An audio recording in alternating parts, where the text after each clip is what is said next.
Oftentimes, everybody knows how much money they make. You say, well, what's your payroll? What's this? Oh, I make X amount of dollars. Do you know how much you spent? No, I don't. Do you keep a copy of it? No, I don't. Do you have any money set aside for emergency? No, I don't.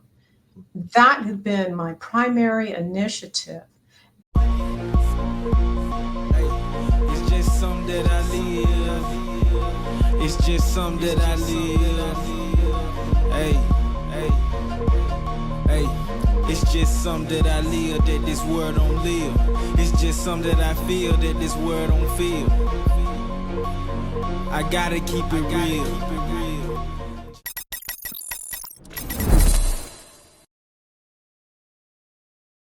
Welcome to the Let Bob Podcast. It's your boy Ant, and today we have a very important guest.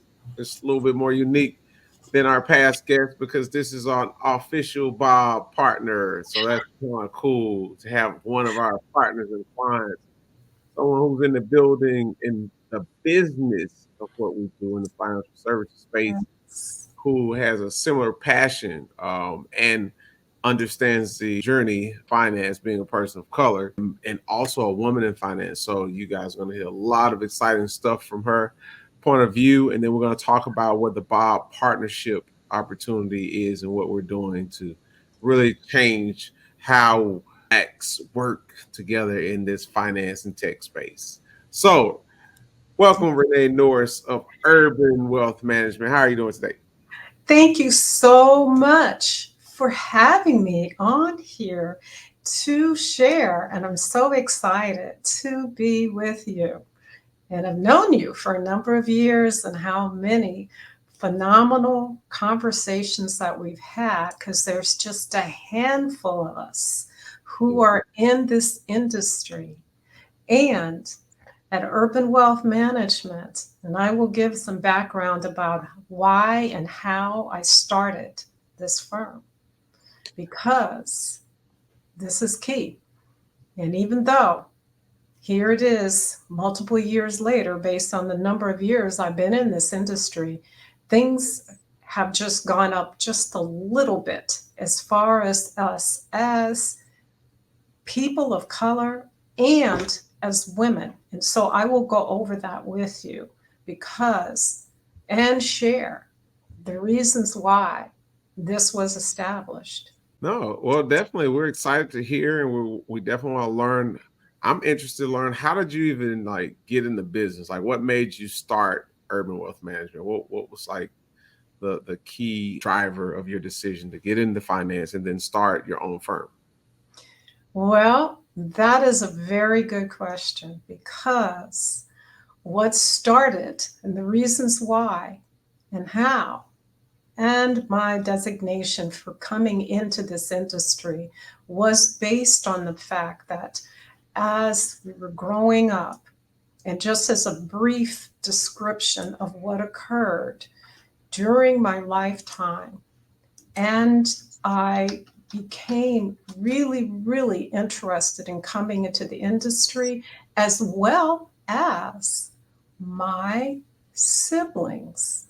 And this is really key, and this is ironic. We're in different areas within the industry, but in financial industry, but not as investors or financial planning people or etc. But the bottom line is that the reasons why I decided to do this was because back in the days when I was growing up, and my mom at that time was divorced, and she was raising three kids on her own.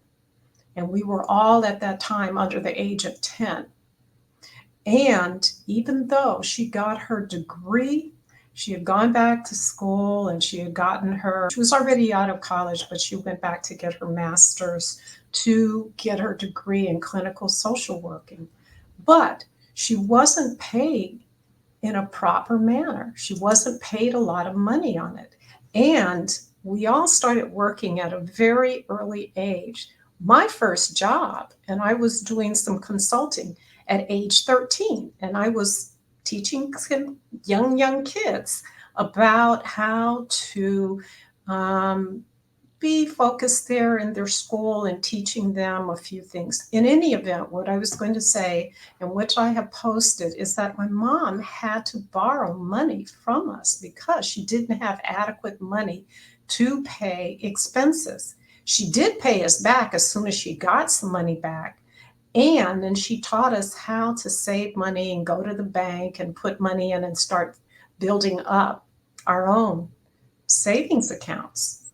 And over the years, as things began to go up, and back in those days, that was back in the 60s, women, and especially Black women, were paid only about 30% Mm. of what men were paid. And even in the industry that she was in, which was in the medical industry, which was extremely high end, there was the need there as a clinical social worker, that she wasn't even compensated as much as men were. And so, bottom line is that it all taught me, my brother, my sister, that we definitely needed to learn how to, because our mother was teaching that as well. And over the years, as things got better for her, and her income started to go up still, and women still are not paid, which we will talk more about. Even here it is, multiple years later, 60 years later, we are still not compensated at the same level that men are. And especially if you're Black or brown, Mm. you're not compensated at the same level. So the bottom line is that, ironically, that was my reason for deciding, this would be important to be in the financial industry and learn how to grow up wealth. My brother was in the banking industry, not as a banker, but he was at a major bank. He started out on the banking side, then extended it, expanded it, expanded. He was at B of A and was very, very high end with helping internally with a lot of their staff about how to access their internal. And my sister, who is on the CPA side, Mm. teaching people how to do their taxes properly. So, this is phenomenal, even though that was not the objective of her mother, but we all knew that ironically, that we fell into those different industries, those different versions, instead of going into different areas. And at the end of the day, it's important. How do you build up your wealth? And what is your knowledge base that you need to have? So that was my primary initiative. And I think, as I talk to founders all the time, I think, one of the strongest drivers is whenever you've witnessed, your parents or a very close family member in a way that puts a burning passion in you, right, to change your circumstance so you may be in a better position when you're of their age, or to help, to give back. A lot of times I see that where you're trying to make sure that you can watch their potential obstacles or shortcomings and then turn those into positive opportunities for yourself, and then come back and teach that family member what you've learned in your journey. I kind of did the same. My mom's in the nursing field. She's always worked. But as I got more exposure to like investing and entrepreneurship, I used to start to later in life really encourage her to take her skills and turn those skills into ownership for herself. And I was impactful on her. And she's now at what, she's 65, and she's doing stuff at 65 she could have never imagined, when she was 35, but she's becoming like this powerful businesswoman. And it's interesting for me because I saw both ways with her. It's very rewarding to see my experience impact my mom. So that's good to hear. So for our audience, I would like you to speak about, um, you don't get to where you are, right? I understand because I'm in finance. The audience may not understand how difficult it is to get to the level of assets under management, meaning the amount of money your firm manages for other people. Yeah. As a Black woman in America, it's terribly hard. And where you sit, would probably be one of the firm in the country, right? And so with that, talk about some of the challenges to get there. Like, what could you speak to for the audience to understand how challenging that journey was? It was very challenging initially. And this is yet another reason why I wanted to establish my own firm. So, first off, these major firms, and I hope there's a handful of them that are finally recognizing that they've been doing things incorrectly and improperly. But bottom line is that the initiative of these major firms is that somebody has to have X amount of, thousands and thousands, hundreds of thousands, millions of dollars before they will work with them.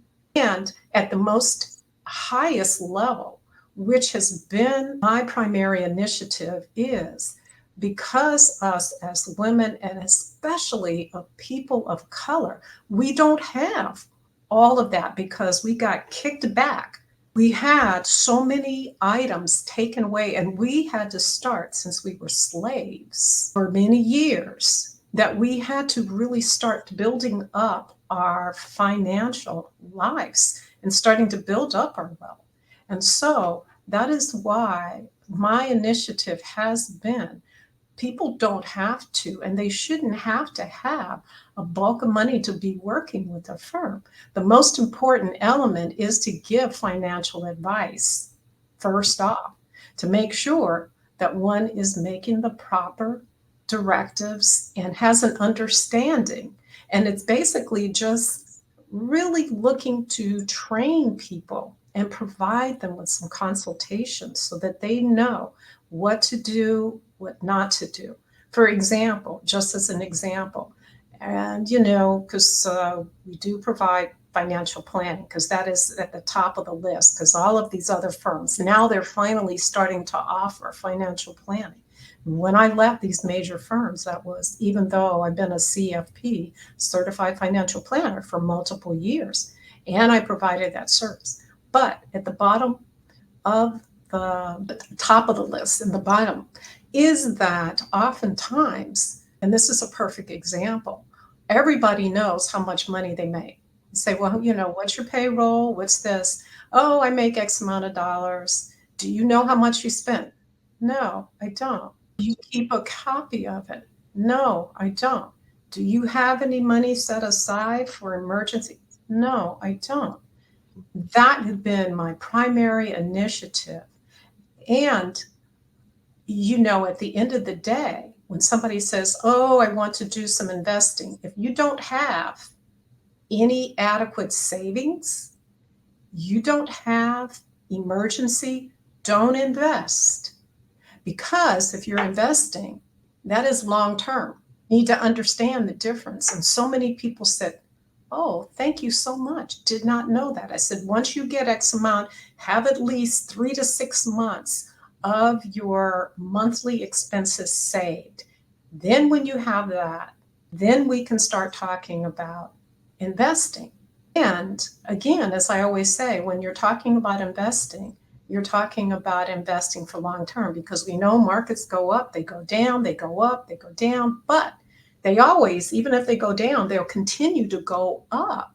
And we don't want you to sell, come out, or be stressed. If you see the markets are down, just make sure that you have adequate funds. So that was my primary initiative when I was at these major firms. And I had so many people to say, oh, thank you so much. In addition to some other conversations, how much do I owe you for the financial planning advice? Nothing, because these firms were not supportive of financial planners. I think that's important for people to hear, right? Because we talk about it all the time. That's why, as Bob, Black owned business, like we have this focus on the community, Yes. because you're working for these large firms, you see the requirements for the clients that you can work with. And because you're a Black woman, you understand your community in most cases can't meet these requirements. And so Yes. it's almost like you having to work because you do have to provide for your family. But at the same token, because I know from my dealings with you, or have a giving spirit, you're trying to figure out or how to understand how to overcome this obstacle while working in these large firms, how do you change your people? How do you touch people who look like you? Right. And by the standards of what they have set in place, you can, because to your point, the wealth that's available in our community is just not the same. The match is not the same because we started at different points. Your point is slavery, right? We started kind of behind the starting line. And so we're still making up even hundreds of years later. And I Yes. can imagine that could be very challenging going into an office every day, not being able to, one, work with people who look like you, and then two, not being able to comfortably serve people who look like you.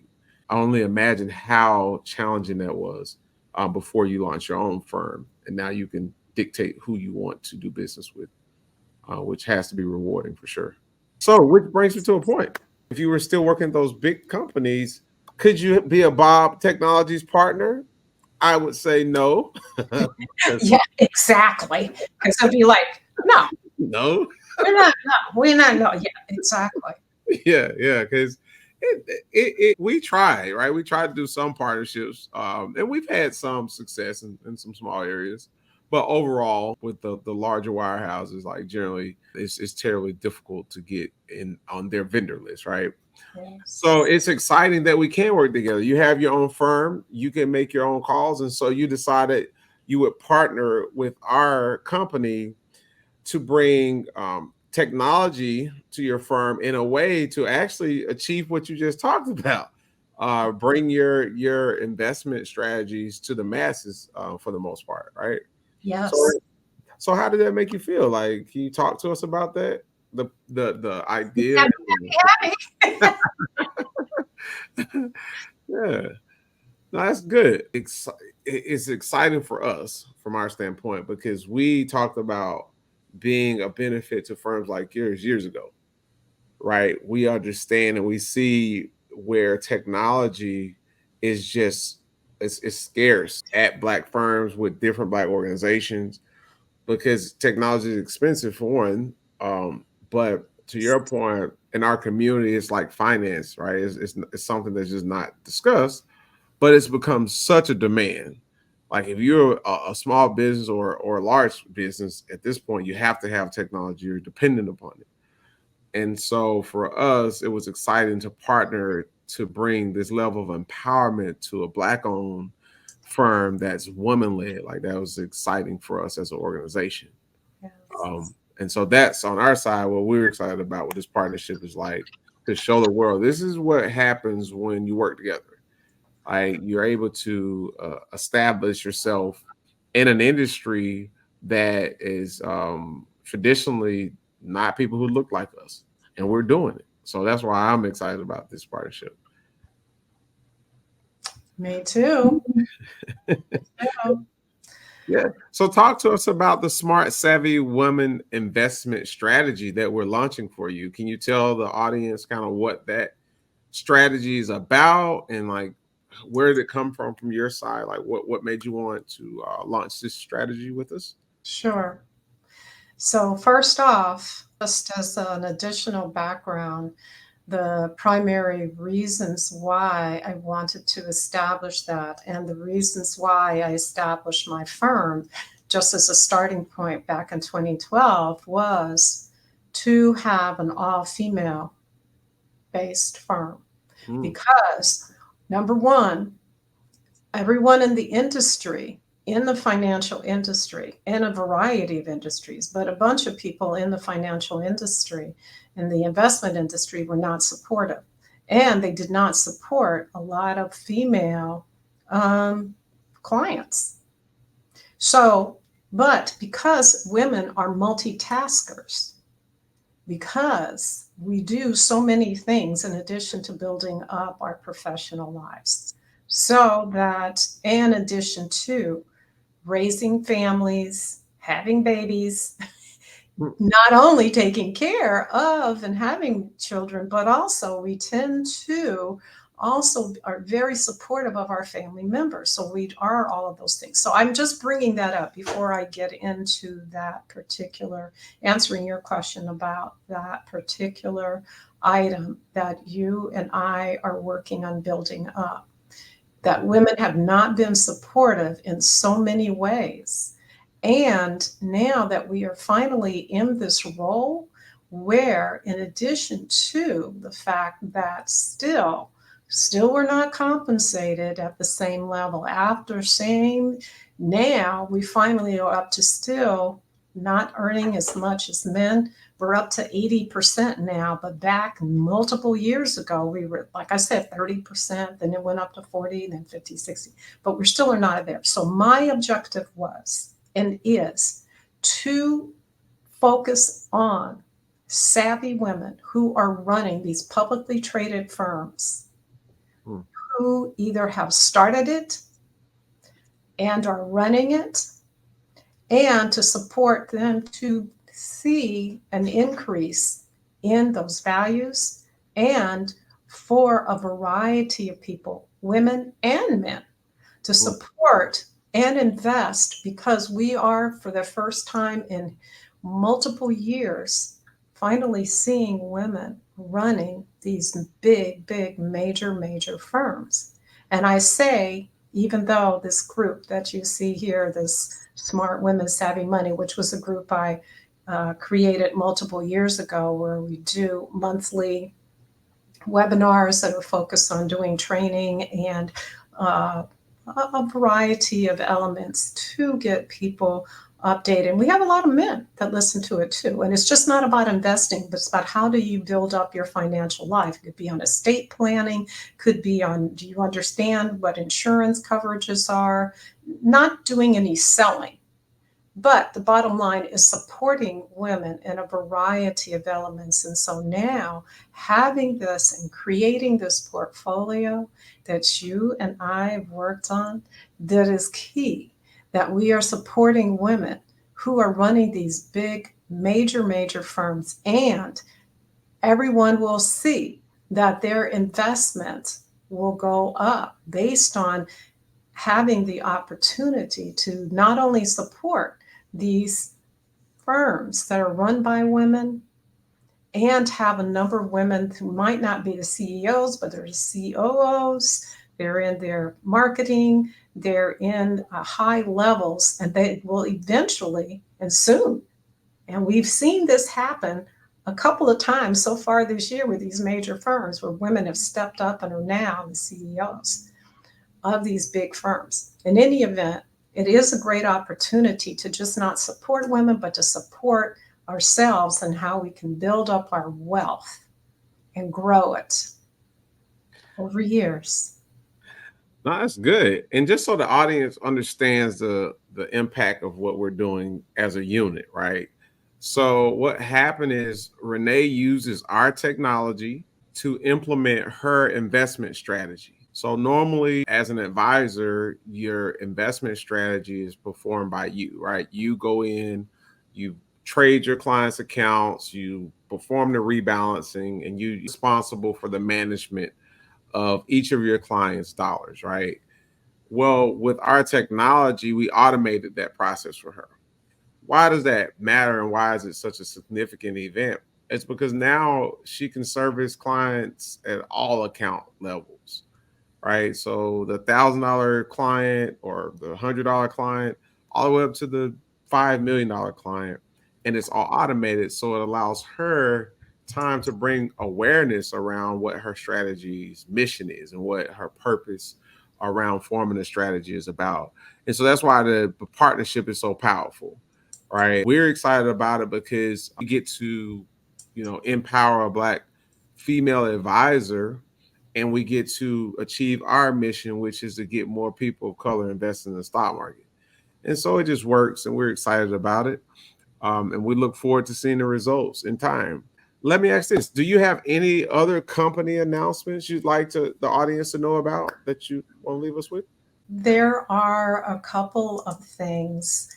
And there's number one, that it's key to look at extending, expanding, and building out and getting more and more people on board, because of the fact, and we're so blessed, and that we have clients all over the country and even outside the US. Hmm. That it is key that we want to get more females on board.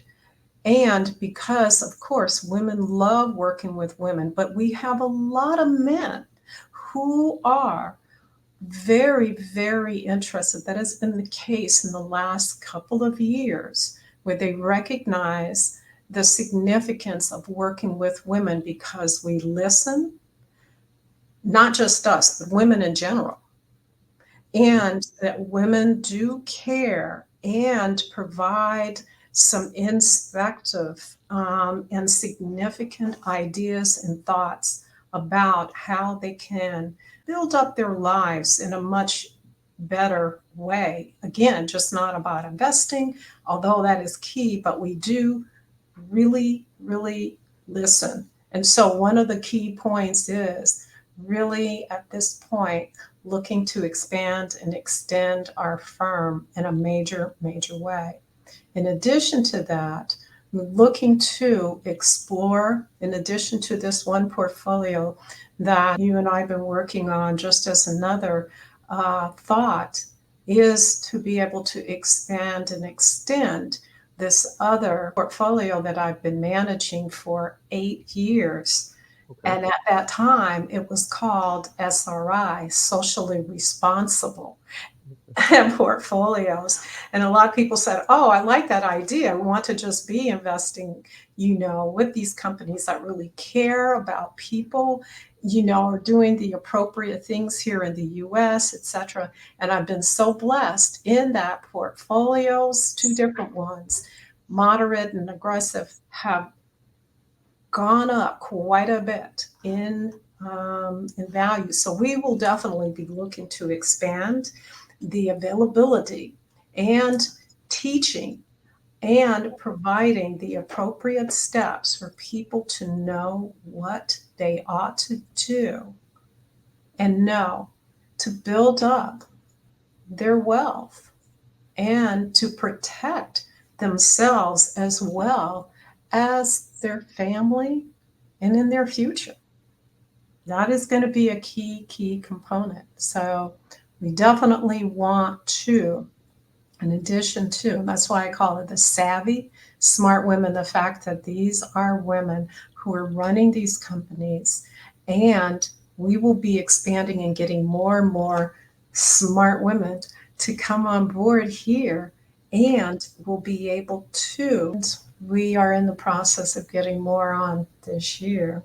That is going to be a very important part of building up and supporting women and people of color, which is so important because still a lot of these firms, even though they've started to pick up a little bit, they're not completely there yet, but we are.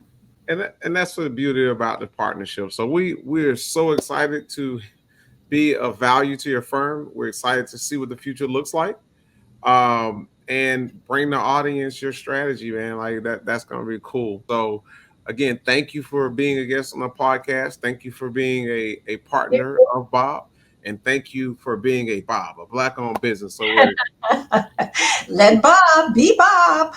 right. So we're excited to celebrate you.